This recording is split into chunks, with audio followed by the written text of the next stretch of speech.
ఈ 2500 ఇస్తా అని మహిళల ఓట్లు వేసుకొని దొడ్డిదారిని అధికారంలోకి వచ్చిండు. ఏం చెప్పిండ్రు? 100 రోజుల్లో ఇవి అమలు చేసి తీర్థం. ఆయన నమ్ముతలేరని ఇది సోనియా గాంధీ ఇచ్చిన మాట, ఇది రాహుల్ గాంధీ ఇచ్చిన మాట, మాట తప్పనే తప్పం అని నమ్మబలికిండ్రు. బాండ్ పేపర్లు వంచిండ్రు. గద్దెనెక్కినాక మర్చిపోయారు. ఇలా రైతు బంధు పెంచుతారనుకొని ఓట్లేసింది కానీ ఈ కాంగ్రెస్ వాళ్ళు ముంచుతారని అనుకోలే. ముంచుతారనుకుంటే అప్పుడే ముంచుదురు వీళ్ళని. కానీ పెంచుతారని వీళ్ళు నమ్మబలితే నమ్మి వాళ్ళకు ఓట్లేస్తే ఇలా రైతుల్ని ముంచిండ్రు, మహిళల్ని ముంచిండ్రు, పెన్షన్దారులను ముంచిండ్రు. ఇవాళ అడుగడుగున అన్యాయమే చేసిండ్రు. ఎవరికి న్యాయం చేసిండ్రు? ఇలా నిరుపేదలైన ఎవరు నిరుపేదలు? 42,80,000 మంది ఆసరా పెన్షన్దారులు. 42,80,000 ఆసరా పెన్షన్దారులను 4,000 ఇస్తామని మోసం చేసింది కాంగ్రెస్ కాదా? 65 లక్షల మంది రైతులకు 15,000 రైతు బంధు ఇస్తాం, మీకు 500 వడ్లకు బోనస్ ఇస్తాం, 24 గంటల కరెంట్ ఇస్తాం, వ్యవసాయ కూలీలకు 12,000 ఇస్తాం, కౌలు రైతులకు 15,000 ఇస్తామని రైతుల్ని మోసం చేసింది కాంగ్రెస్ పార్టీ కాదా? ఆడబిడ్డలు 18 ఏళ్లు నిండిన ఆడబిడ్డలందరికీ నెల 2,500 ఇస్తామని ఆడబిడ్డల్ని మోసం చేసింది కాంగ్రెస్ పార్టీ కాదా? మన కేసీఆర్ మాటంటే మాట. కళ్యాణ లక్ష్మికి ₹1,00,000 ఇస్తా అంటే ప్రతి పేదింటి ఆడపిల్లకు ₹1,00,000 ఇచ్చిండు. రైతు బంధు 10,000 ఇస్తా అంటే కరోనా లాంటి కష్టకాలంలో కూడా సకాలంలో రైతు బంధు ఇచ్చిండు మన కేసీఆర్. 200 ఉన్న పెన్షన్ ను 2,000 చేస్తా అంటే 2,000 ఇచ్చి చూపించిండు మన కేసీఆర్. బీడీలు చేసే అక్క చెల్లెలకు ఆసరా పెన్షన్ ఇస్తా అంటే దేశంలో ఎక్కడ లేని విధంగా ఆసరా పెన్షన్ ఇచ్చిండు మన కేసీఆర్. ఇది మనది. కానీ ఇవాళ కాంగ్రెస్ పార్టీ అడుగడుగున మోసం చేసింది. దయచేసి మా అన్నదమ్ముళ్ళు, మా కార్యకర్తలు మనం గట్టిగా ఈ కాంగ్రెస్ మోసాలను ఎండగడదాం. వచ్చే ఎన్నికల్లో వెంకట్రామరెడ్డి గారికి నాకు వచ్చినంత మెజార్టీ ఇవ్వాల్సిన బాధ్యత మనందరిది. నెక్స్ట్ బాబు, సిద్దిపేట మీద ఈర్ష. ఈడొకైన రఘునందన్ రావు అని బీజేపీ ఆయన పోటీ చేస్తుండు. మన సిద్దిపేట అంటే ఆయన కండ్ల మంట. ఏం మాట్లాడిండో ఒక్కసారి చూడండి. హరీష్ రావు గారి మీద ఎక్కువ ఆశ పెట్టుకున్నట్టుంది బీజేపీ తెలంగాణ రాష్ట్రంలో.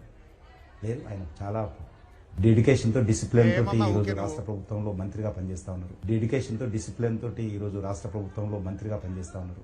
ఆయనను మనం చెడ్డ పేరు తీసుకురావడం మంచిది కాదు. ముఖ్యమంత్రి సొంత నియోజకవర్గమైనటువంటి వాళ్ళ అల్లుడు ప్రాతినిధ్యం వహిస్తున్నటువంటి సిద్దిపేట ఉంటుంది.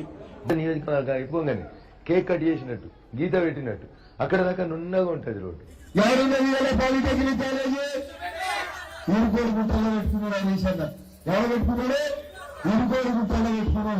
మొత్తం 2.5 కోట్లు కేంద్రం సబ్సిడీ ఇస్తే ₹1,00,000 సిద్దిపేట తీసుకుపోతారు. 50 లక్షలు వస్తే 50 లక్షలు హరీష్ అన్న సిద్దిపేటకే వచ్చవుతాడు. ఇవాళ రుణమాఫీ చేసిన వాళ్ళందరినీ నేను విజ్ఞప్తి చేస్తున్నా. ఎంబడే బ్యాంకు పోయి 2 లక్షలు తెచ్చుకోండి. జనవరిలో డిసెంబర్ 9 ఏమే చేసన్నా గది పెట్టమంటే గిది పెడుతున్నామేంది? సరే, అయితే కాంగ్రెస్ వాళ్ళు పెట్టవా? కలిపి మాట్లాడినా. ఇప్పుడు రఘునందన్ ఏం మాట్లాడినో మీరు విన్నారు. సిద్దిపేటనే అభివృద్ధి. మరి నువ్వు గెలిచినావు, నిన్ను ఎమ్మెల్యే చేసిండ్రు, ఎందుకో ఢిల్లీకి వెళ్ళి పైసలు లేకపోతివి, ఎందుకో అభివృద్ధి చేయకపోతివి, అన్ని మాయ మాటలు చెప్పి మన మీద ఓర్వలేని మాటలు మాట్లాడి మనను కళ్ళల్లో పెట్టుకొని మన కాళ్ళల్లో కట్టెలు పెట్టి మన అభివృద్ధిని అడ్డుకున్న ఈ వ్యక్తికి సిద్దిపేట గడ్డ మీద ఓట్లేస్తారు ఎవరన్నా? వేద్దామా? వేయడం అంటే మన ఏళ్ళతో మన కన్ను పొడుచుకోవడం కాదా? ఇవాళ నేను జిల్లా మంత్రిగా ఈ మెదక్ జిల్లా అభివృద్ధి కోసం కృషి చేసిన. ఇవాళ దుబ్బాకైనా, మెదకైనా, నర్సాపూర్ అయినా, గజ్వేల్ అయినా, సిద్దిపేట అయినా ఎంతో కష్టపడి నేను అభివృద్ధిలో ఈ జిల్లాను ముందుకు తీసుకొని పోయినాం. ఈ వ్యక్తి ఆ రకంగా మాట్లాడి ఏ రకంగా మనల్ని కళ్ళల్లో పెట్టుకున్నారో మీరు చూసిండ్రు. రేపు ఎంపీగా వీళ్ళు మనకు న్యాయం చేస్తారా? మన సిద్దిపేట గడ్డకు, ఈ జిల్లాకు వీళ్ళు మేలు చేయగలుగుతారా? అందువల్ల మీరు దయచేసి ఆలోచన చేయండి. ఇటువంటి వ్యక్తులకు ఓటేయడం అంటే మన ఏళ్ళతో మన కన్ను పొడుచుకోవడమే అవుతుంది. అందువల్ల మనం మన సిద్దిపేట మీద ఇంచు అవగాహన ఉన్న వ్యక్తి వెంకట్రామరెడ్డి గారు. ప్రతి అంగుళం మీద అవగాహన ఉన్నటువంటి వ్యక్తి. డబుల్ బెడ్రూమ్ ఇల్లు 2,000 ఇండ్లు సిద్దిపేటలో కట్టినామంటే పాపం ఆయన ఎంత కష్టపడ్డాడో నిరుపేదలకు అందించడానికి ఆయన కృషి కూడా ఒక్కసారి మనం గుర్తు చేసుకోవాల్సిన అవసరం ఉంది. చదువుకున్నవాడు, విద్యావంతుడు, కలెక్టర్గా పనిచేసిండు. రేపు పార్లమెంట్లో తెలంగాణ గలమిప్పుతాడు. మన మెదక్ జిల్లాకు న్యాయం చేయగలిగే ఒక సత్తా ఉన్నటువంటి వారిని మనం గెలిపించుకోవాల్సిన అవసరం ఉంది. కాంగ్రెస్ వాళ్ళు అయితే పోటీ చేయడానికి ఎవరు ముందుకు రాలే. 2-3 వచ్చిర్రు, సర్వే చేసుకున్నారు. అబ్బో ఈడ గెలిచేట్లేమనుకున్నారు, అటే వీకిర్రు. పోటీ చేయడానికే వెనుక ముందు అయ్యారు కాంగ్రెస్ వాళ్ళు. పలాయనం చిత్తగించారు. ఈ గడ్డ మీద ఎట్లా గెలవము, ఈ సిద్దిపేట వాళ్ళే దాదాపు 70-80 వేల మెజార్టీ ఇస్తారు, ఈడ కాంగ్రెస్ గెలవదనుకున్నారు, దాటిండ్రు. ఇక బీజేపీ వాళ్ళు వాళ్ళ కార్యకర్తలే లేరు. నిజంగా రఘునందన్ రావు బాగా పనిచేసేటోడైతే మొన్న ఎందుకు దుబ్బాకల 55,000 ఓట్లతో ఓడగొట్టిరు? నువ్వు ఈ మాయ మాటలు చెప్తేనే 4 ఏళ్ల కింద నిన్ను గెలిపించిర్రు. నువ్వు ఎడ్లు ఇస్తా, బండ్లు ఇస్తా, నిరుద్యోగ భృతి ఇస్తా, దవాఖాన కడతా, ఏమేమో మాటలు ఇచ్చిండు. ఢిల్లీకి వెళ్ళి రైలు తెస్తా, ఢిల్లీకి వెళ్ళి టెక్స్టైల్ పార్క్ తెస్తా అన్నాడు. వచ్చినాయి ఏమన్నా? జనం 4 ఏళ్లు చూసిండ్రు. అరే ఏమి రాలేదనుకున్నారు. 54,000 ఓట్లతోని మన కొత్త ప్రభాకర్ రెడ్డి గారిని గెలిపించింది. నువ్వు నిజంగా మంచిగా పనిచేస్తే, నువ్వు నిజంగా ఇచ్చిన మాట మీద నిలబడితే నిన్ను మొన్న దుబ్బాకల్నే గెలిపిద్దరు కదా. మరి నువ్వు దుబ్బాకల్నే గెలవలేదు, రేపు మెదక్ ఎంపీగా ఎట్లా గెలుస్తావని చెప్పి నేను ఈరోజు అడుగుతా ఉన్నా. అందువల్ల ఈ జూటా మాటల కాంగ్రెస్ బీజేపీలను నమ్మితే మనం మోసపోతాం. అధికారాన్ని అడ్డం పెట్టుకొని అక్రమంగా కేసులు పెట్టి ఇలా వీళ్ళు రాజకీయాలు చేస్తా ఉన్నారు. ఇలా ఢిల్లీ ముఖ్యమంత్రి కేజ్రీవాల్ మీద కేసు పెట్టిండ్రు, కేరళ ముఖ్యమంత్రి గారి బిడ్డ మీద కేసు పెట్టిండ్రు, మన కేసీఆర్ గారి బిడ్డ కవిత మీద కేసు పెట్టిండ్రు. ఇవాళ కాంగ్రెస్ వాళ్ళ మీదనో ప్రతిపక్ష నాయకుల మీదనో ఈ బీజేపీ వాళ్ళు కేసులు పెడతారు. కానీ ఒక్క కేసన్నా ఈ దేశంలో బీజేపీ నాయకుల మీద అయిందా? ఒక్కల మీదనండి అయిందా? అంటే ప్రతిపక్షాల మీద కుట్ర చేస్తూ, బలహీనపరుస్తూ, వేధిస్తూ రాజకీయంగా వాళ్ళు గెలవాలనేటువంటి ప్రయత్నం చేస్తున్నారు. మరి కాంగ్రెస్ నిజస్వరూపం కూడా చూసినాం మనం. ఎన్ని హామీలు ఇచ్చిండ్రు? 100 రోజుల్లో 6 గ్యారంటీలు, 13 హామీలు అమలు చేస్తామన్నారు. రైతులకు ఇచ్చింది ఒక్కటన్నా అయినాదే? రైతులకు 6 హామీలు ఇచ్చిండ్రు. 15,000 రైతు బంధు మోసం, 2 లక్షల రుణమాఫీ దగా, 500 బోనస్ మహామోసం, 24 గంటల కరెంటు మహాదగా, కౌలు రైతులకు 15,000 మోసం, వ్యవసాయ కూలీలు 12,000 మోసం. ఒక్కటన్నైందా?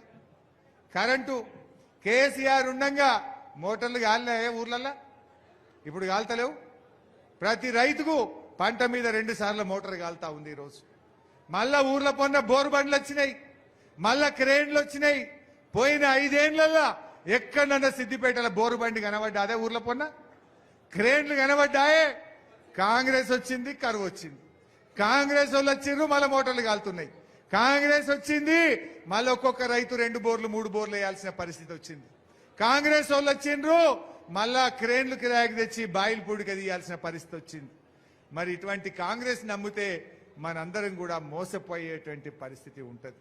ఈ విషయాన్ని దయచేసి కార్యకర్తలు ఇంటింటికి పోవాలి, చెప్పాలి. నిర్లక్ష్యం వద్దు. బీజేపీ వాళ్ళు దేవుడు అంటున్నారు.